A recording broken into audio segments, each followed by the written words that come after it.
Since I began launching my bound planners, I've received many questions about whether or not it's possible to deconstruct these to put inside of a more traditional ring bound binder system. Now, although I'm sure the answer is yes, I've personally never actually taken one apart, so I don't know how easy or how difficult it is, and I'm not sure the best techniques for you to use to actually do that if you're someone who's interested in deconstructing one of the bound planners to use in a ring bound system. So today, that is what we are going to do. I'm going to take apart one of my planners, or honestly, as many of these as it takes for me to understand the best way for you to go ahead and do that process so that you have a simple and streamlined way of doing that if that's something you're interested in. So let's get started.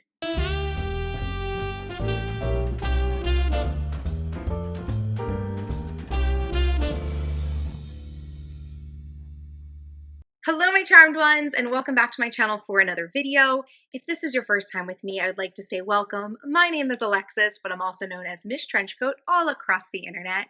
I'm an online entrepreneur who designs and sells productivity tools, strategies, and skills to help you manifest success with less stress. So if that sounds interesting to you, I'll leave some links down below in the description box where you can check out more of my work online, and feel free to download some of my latest productivity tools over at thecharmedshop.com.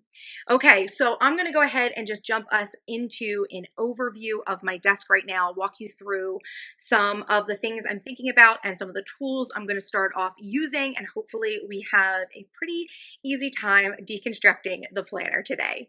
Okay, so first off, let me show you guys what we're working with today. Obviously, I have one of my Charmed Life Master planners here that we are going to take apart. I also have a X-Acto craft knife sort of thing here that I think might be helpful to take apart the pages. I've also grabbed this little spatula guy. I think this, I don't know, I have a feeling like, I don't know, I just feel like this might come in handy to have it, so I pulled it out. I wanted to have a nice straight edge, so I pulled out this, I forget what this is called, oh geez, the stencil. So I pulled out this stencil because it has a nice flat edge to cut against. And then I also have my paper trimmer in case we get to the point where we're going to need to trim the pages. So that is everything that I have here on my desk to get started with this process. But I think the first thing that we actually need to do is to get an understanding of how this planner is bound together. So I believe that my bound tools use what's known as the perfect binding technique, which means that they are all printed to size and then glued together at the spine to the cover. And I think we can actually see, let me see if I can bring this close for you guys, if this will focus in.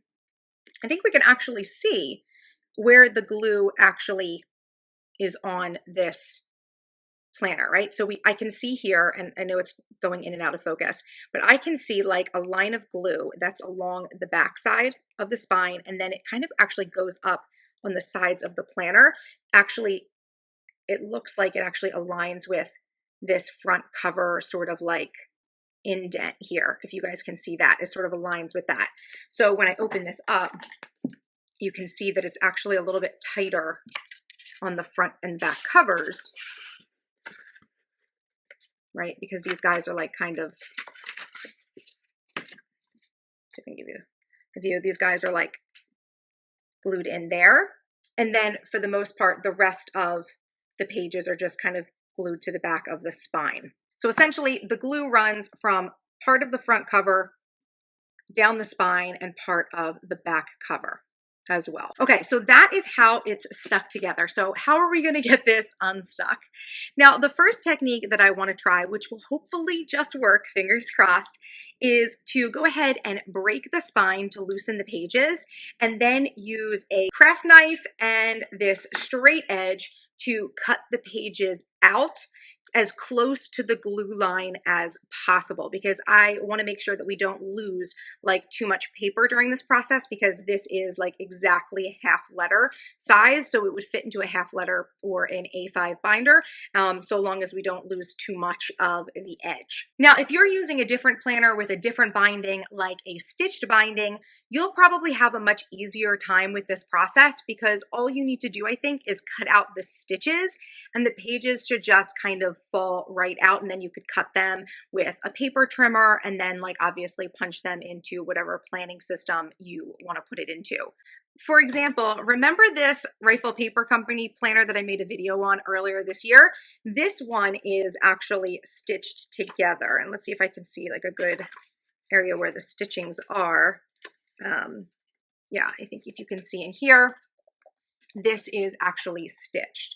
So if you were to cut that stitching out, then theoretically, I think that these bundles of pages would just pop out, right? So these are like bundles of pages that are just sort of stitched together to the cover of the planner.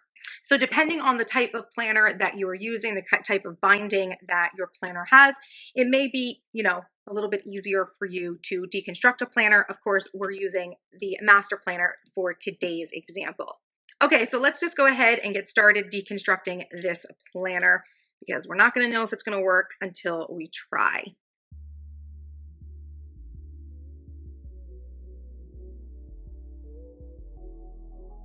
So the first thing I'm doing is breaking the binding in order to help loosen the glue at the spine.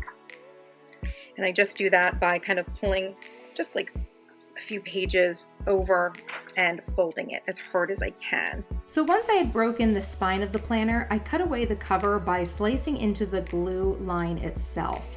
And this worked really well.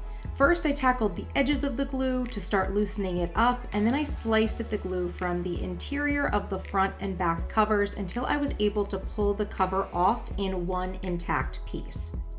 Now, I was clearly trying to save as many of the pages as possible. However, the first and last pages of the inserts did come off a little bit rough, as you can see. The rest of my strategy for this process entailed cutting away as much glue from the binding as possible so that I could very carefully pull each page out the way you would pull a note sheet off of a glue-bound notepad. This process was actually very similar to that concept, and it ended up being much easier than I anticipated to remove each page relatively intact.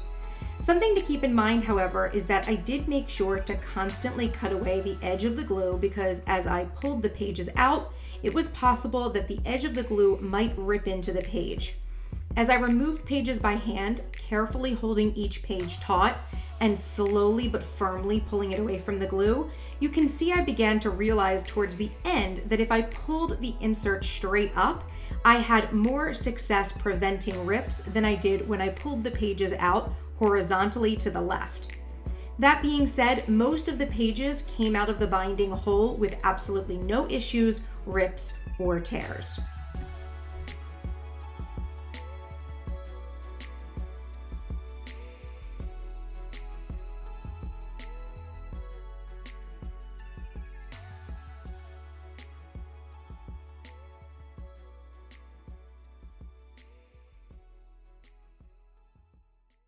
Okay, so as you can see, that technique actually worked incredibly well. I think it worked much better than I even expected.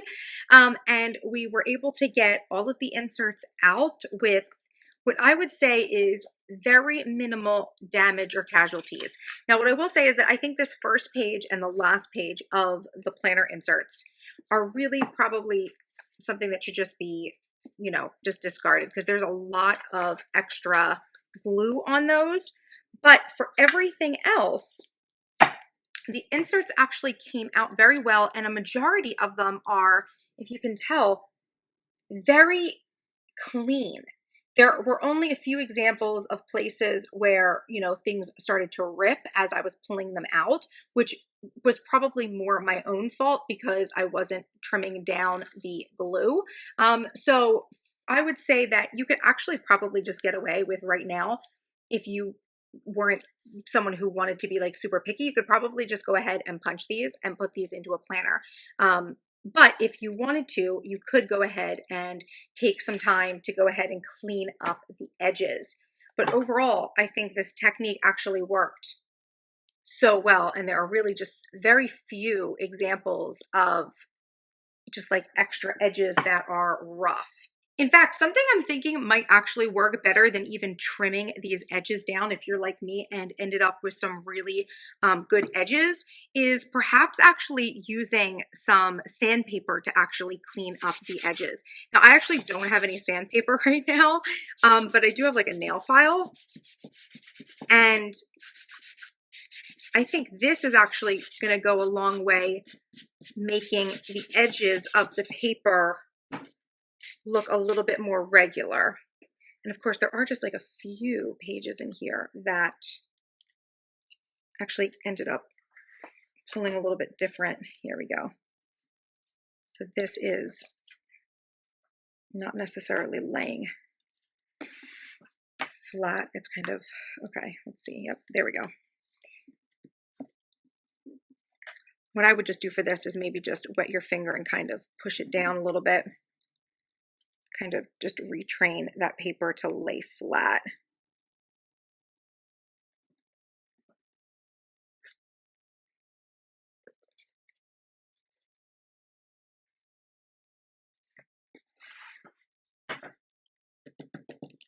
Yeah, there we go.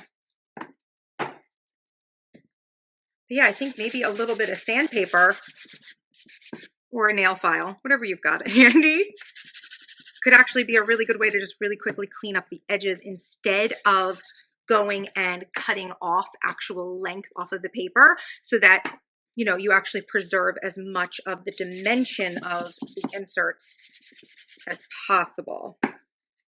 Just make sure as you're doing this that you kind of tap everything down and everything stays together. But yeah, overall, I would say that what you've got here is the basis of some great inserts that you can now punch using whatever hole punch system is what works for your binder, whether that's like a disc bound or if it's like a 6-ring punch.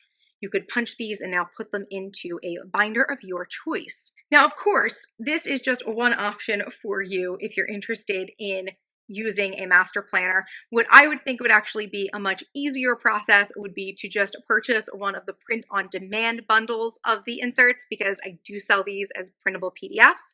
And if you're someone who has a printer at home and can go ahead and just print out the inserts and then can kind of cut them down and punch them, that's probably a way easier method for doing this. For those of you who are interested in doing this, maybe you don't have a printer, maybe you don't like that entire process of printing your inserts, this is definitely an option for you for using the master planner, or really any of my like printed bound books, even like the High Vibe Bible you could do this with, and of course things that aren't mine as well, right? Anything that is perfect bound, that glue binding, you could use this process and then put it into a planner of your choice.